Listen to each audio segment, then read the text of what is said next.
Hello, you wonderful people, and welcome to another episode of Crime Centric. This being a show where I talk about crime dramas that I watch. For today's episode, I'm going to talk about the latest episode of Barry. A lot of really interesting things went down in this episode, so let's break it down. First and foremost, I love that Barry ended up breaking into No Hank's place with Christopher, and they're like, yeah, we love the fact is we came back here and you were just waiting for us, because Barry's trying to get advice on how he handles the whole Sally thing. It's just like, he's like, no, I didn't yell at her. It's like, he's like, yeah, and he's like, I said, this is what you need to do this for my friend. He's like, I said it just like that. And Hank's like, yeah, sure, buddy, sure. It's like, yeah, the fact is, it's also like, you did kill a whole bunch of our buddies. It's like, you have anger issues, you have rage issues, Barry, and he's just kind of almost denied. I love that, and I think it is that thing of, and people in general not wanting to kind of recognize our issues, and the fact is Barry doesn't recognize, because he's like, no, I didn't yell at Sally. He's like, I don't think it's worth breaking up over. It's like, well, it's a symptom of something much larger, because we've seen how self-destructive your issues. I mean, don't get me wrong, Barry. I feel bad for him, but at the same time, I'm like, Sally has probably right to do that, because he had, like, the fact is he blew up like that, and you know what an abusive relationship she came out of with Sam, that she stopped seeing herself falling into those same patterns until Katie pointed it out for her, which I think legitimately was the right thing to do. Yeah, you might have yelled at her, but it is a symptom of something much larger. You have not shown her that side of yourself until this episode, which you get to later. But it's like, yeah, you're definitely capable of completely losing yourself in it, so I love that Barry tried to give her advice later on, like, oh, he's trying to comfort her and everything, and he is trying to be supportive and everything. He's like, right, do you want me to do something about it? She's like, what are you going to do, write an angry letter? She's like, no, I could go into her house and take pictures of her while she's sleeping. He's like, what, you mean breaking into her house? No, she didn't never even know I was there. And it starts talking about what is essentially psychological warfare of like, cool, I could take her dog and replace it with a different sized doll, and just little bit by little bit just kind of mess with her. He's like, yes, this is stuff I learned in the military, but also some stuff I learned off a subreddit. I'm like, ugh, that's a creepy side of the internet you don't want to touch on, my friend. And Sally just looked at him like, okay, Barry, I need you to leave. He's like, what? Did I say something wrong? And she's like, get the fuck out. And he's like, Jesus Christ, Sally. He's probably looking at, God, this woman is so emotional and crazy. I'm like, dude, did you not, like, that's the thing, you're so out of your fucking mind, Barry, you don't even realize how fucked up it is what you said. That is not something a normal person would say. At the very least, you'd be like, oh, what you want me to do? You want me to break into our house? Like, I don't know, like, you could have turned, God, I was about to say, you could turn that into something cute, be like, hey, do you want me to set a bag of poop on fire in front of her house and, make her stomp it out? Like, something like that. It's like, hey, you want me to kidnap her dog? Like, yes, it's dark, but you could joke about it. It's like, but you're dead serious. And she's almost like, she got you yelling at her. She knows about your military history and what you've done. You've killed people, like, obviously being part of the military, but still, she's starting to see how unhinged you are. And even looking at, let's look at it. Barry's also got the stubble and kind of the facial hair growing in. He's not very kempt. It's like, you can tell he's kind of losing himself in so many different regards and so many faculties that it's like, right, Sally's like, get the fuck away from me, dude. And I think that this episode title, the titles always work, but it's like, this episode was a literal shit show. In the best way possible. Storytelling wise, because there's just so much going on. So, there's that. But focusing on Sally, the fact is that her show, like, it's like, oh, she was on this website. It's like, oh my God, we're on the main page of Banshee. And I love that it's like her trying to be humble, but not so humble about like, okay. And then even Natalie being like, why are people not crowding around you? Like, oh my God, you're super famous now. Your show's got like a 98% on Rotten Tomato. And it turns out it's been removed from the homepage. It's like, what? It's been like less than 12 hours. Yeah, your show's been canceled. I was like, what the? Once again, I am not in the world of Hollywood, but I do know enough, like, I look into, I understand the reasons why, like, stuff gets canceled. Obviously, a large number of my favorite shows, have gotten canceled. A lot of stuff got canceled recently. So, like, this episode actually, like, hits at, like, the perfect time. But because I'm so one that was like, dude, like, a lot of my favorite shows, especially stuff on the CW, got axed recently. So the fact is, I was like, oh, like, this episode, it's too real of an episode, because it's like, but like, obviously it's like a hyperbolized thing, but also not, because there have been shows that have been canceled after a few episodes. There's been shows that were canceled that they didn't even finish airing their season because they were canceled like partway through. Like one that comes to my mind is a show called Time After Time. That show was canceled like after like 5 or 6 episodes aired. They never officially aired the rest of the season. I think internationally it did, but not here in the US. So I never saw the entire, what is essentially the entire series, the whole first season, until like, what, maybe 2-3 years ago, maybe something of that nature, just because I was able to track it down on the CW seed. But tangents and all that aside, Sally learning like her show was canceled after 12 hours. It's like, yeah, but no one watched. It's like, what? It's been 12 hours. You haven't given anyone any time to watch the show. And it's like, yeah, they're determining all this by an algorithm. You're like, oh. But that's the thing. There's been so many conversations lately about, God, I forgot the word. It's something about the whole HBO, and it's almost pertinent because of the whole conversation about DC and HBO with the whole, it was more so about DC and the movies and stuff like that when it came to Warner Brothers and the Discovery thing. Because it's, if you're unaware, the reason why it's even more pertinent and interesting conversation to have, that's all happening while this is while this episode is kind of tackling what it's tackling, is because HBO is under the Warner Brothers banner. But regardless, it's just interesting of like, yeah, this show got canceled after because it didn't find an audience. Like, but you didn't give the show.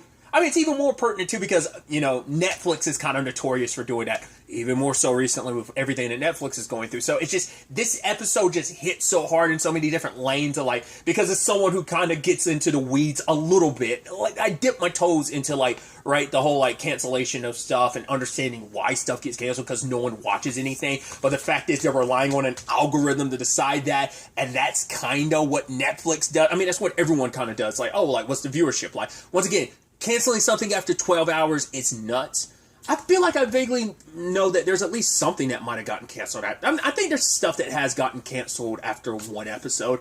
I don't think there's anything I've ever watched that's gotten canceled after one episode. Things have gotten canceled after a couple episodes. But it's like, yeah, no matter how well received your show is, if no one watches, it doesn't matter. And like, that's it, and that's the sad truth of it. Like, yeah, it's like if you can't make money off of a show, like, oh, like, what's the point of bringing it back if no one's watching it? Which I get the selfish nature of like, no, I want this show to continue. And especially in Sally's case, because this show was so personal to her. This was her story. She thought it would, you know, if she could get this out there, it would kind of fix a lot of, you know, I think, like, issues she has with herself and stuff. And I thought it was a beautiful moment her and Natalie had, where Natalie was like, hey, Sally, no matter what happens, I need you to know that I've learned so much from you, and who cares what Banshee says, because I'm sure the next show that you come up with is going to be great. And then Sally comes out and hugs her. I was like, that's so beautiful that she has Natalie, and she also has Katie, but I'm sure, like, Katie's kind of avoiding her right now. I mean, obviously, sadly, the show got canceled despite the good work that they did, the good reception. Like I said, that's just, it's such a layer thing that it's not just like it's a very meta episode in that regard of just like, because this resonates so much with me, because so much stuff I really enjoy gets canceled after its first season. I mean, and obviously there's examples of things that were going for a long time that just suddenly get canceled and don't have a resolution anyway, but something getting canceled this early on, I'm like, no, I totally get that. But I thought that was so fascinating, and once again, just so interesting. And just the explanation of, like, right, the algorithm. Yeah, people say, like, if someone's eating dessert in the first part of it, like 2 minutes of an episode, they're most likely to finish the season. I mean, not just that. Even referencing Dev Patel, I'm like, first and foremost, like, does he do a lot of TV? Like, I know him mainly from movies. I'm not the movie person, but I know, like, him as I'm trying to think. I want to say wasn't that show on Amazon, was it Modern Love? I think he did that. Like, I'm not saying he hasn't done TV, but I'm trying to think of, like, have I seen a lot of TV stuff that he's done? I don't think so. But I just thought that was interesting. Because Lindsay and Natalie and Sally were trying to wrap their minds around it. Sally's like, fuck your algorithm. It's like, oh, dude, it's wild. I know I'm harping on this so much, but I was like, man, this show really kind of gets into the nitty-gritty of, like, kind of, like, behind-the-scenes stuff of, like, this type of stuff. Like, you know, acting as well as just, like, getting a project started, or as well as like project getting canceled. But you could also feel bad for Sally because of all that, because of the nature of everything going on. Plus this whole Barry thing.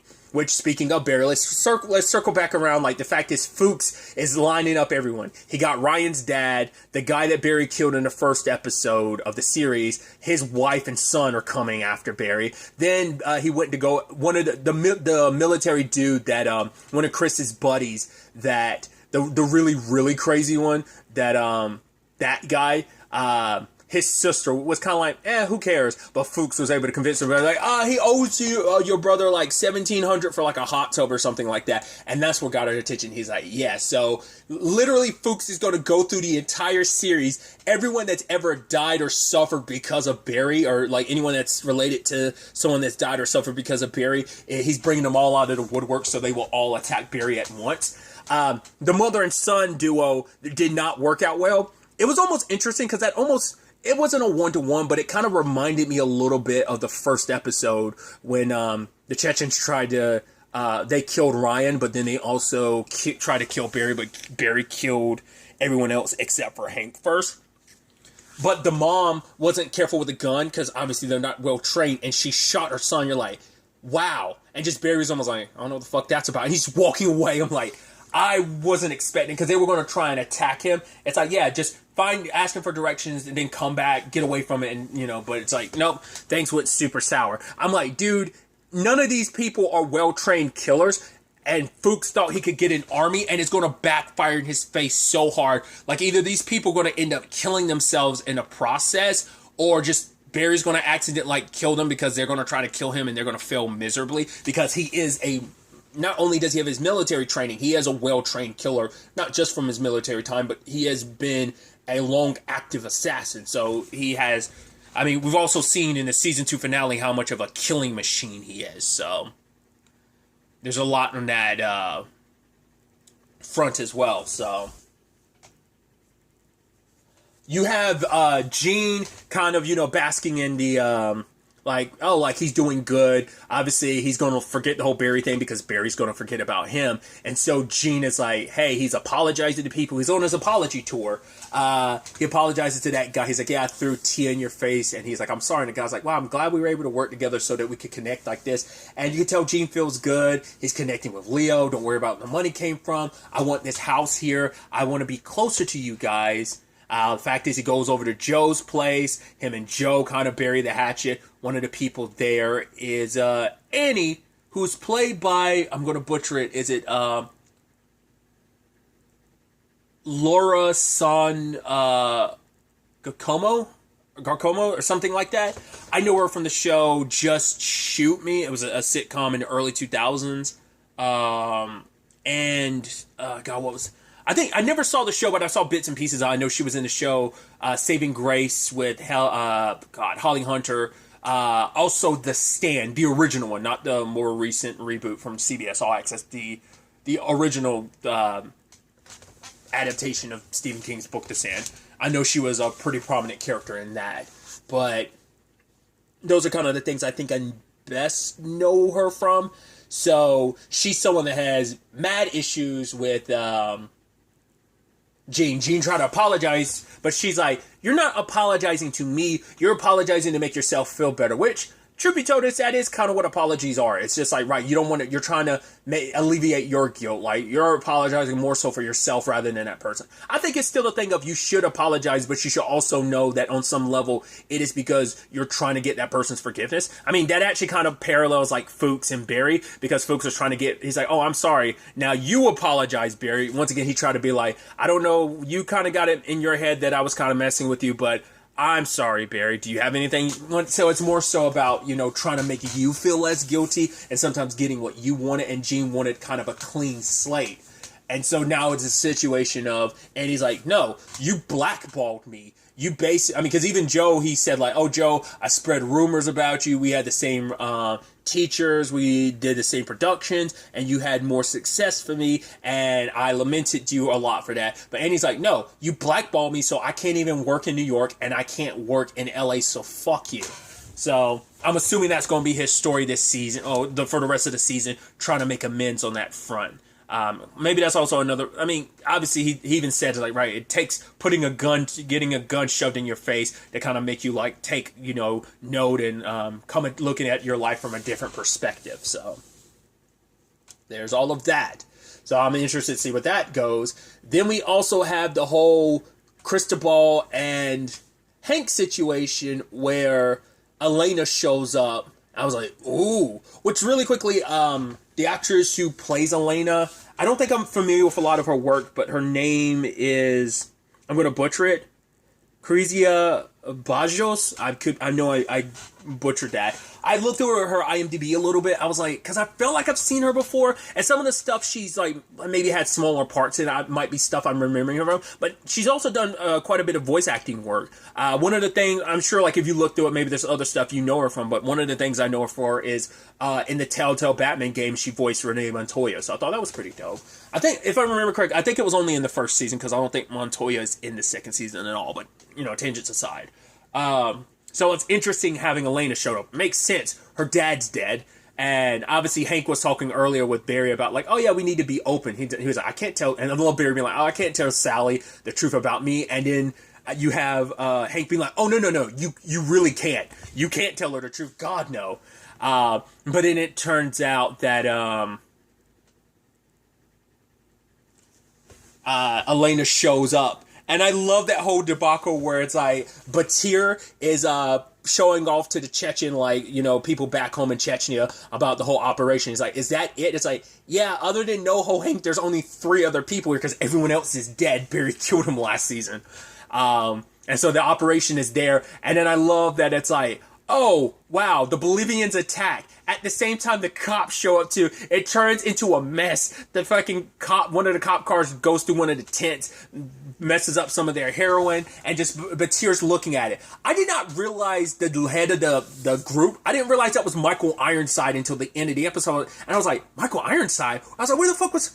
Wait, that was Michael Ironside? It didn't even register in my head that was Michael Ironside. That's fucking wild. But... like, that whole thing was a shit show. I think one of the final 2 dudes, because one of them came out, he's like, okay, we surrender, and he gets shot.